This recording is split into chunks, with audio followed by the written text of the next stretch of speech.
تو بہت ساروں نے اس کو راج قول بھی کہا ہے، لیکن اگر اشارے کے ساتھ کوئی پڑھنا چاہتا ہے تو پڑھ بھی سکتا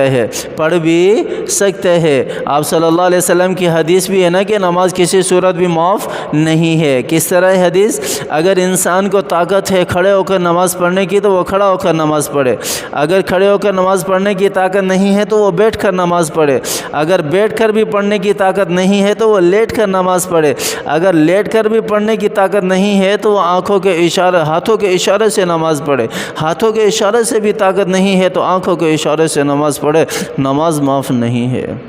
میں نے بتا دیا کون سی صورت ہے جس میں نماز معاف ہوتی ہے، اس کے علاوہ نماز معاف نہیں ہے۔ اللہ تعالی ہمیں صحت یابی والی زندگی دے، اللہ تعالی جو ہے وہ زمین پر ہمیشہ سجدہ کرنے کی توفیق عطا فرمائے، اللہ تعالی اس ماتھے کو زمین پر ہی ٹکانے کی، زمین پر ٹیکنے کی اور سجدہ کرنے کی توفیق عطا فرمائے، محتاجی اور معذوری سے اللہ کی ذات ہماری حفاظت فرمائے، ہر قسم کی ذلت اور رسوائی سے اللہ کی ذات ہماری حفاظت فرمائے، جتنے بھی ہمارے پیارے بیمار ہیں اللہ تعالیٰ سب کو صحت یابی والی زندگی دے، ہمیں بھی صحت یابی والی زندگی دے۔ اپنے لیے اپنے پیاروں کے لیے بھی دعا کیا کریں، ہمارے لیے ہمارے پیاروں کے لیے بھی دعا کریں۔ اللہ تعالیٰ دنیاوی اور اخروی ذلت و رسوائی سے ہم سب کی حفاظت فرمائے، محتاجی اور معذوری سے حفاظت فرمائے، ایمان والی زندگی دے، خاتمہ بالخیر ہو، ایمان والا خاتمہ ہو، کلمہ کی موت نصیب ہو، اور موت کی سختی سے اللہ کی ذات ہماری حفاظت فرمائے۔ آمین ثم آمین، وآخر دعوانا ان الحمد للہ رب العالمین۔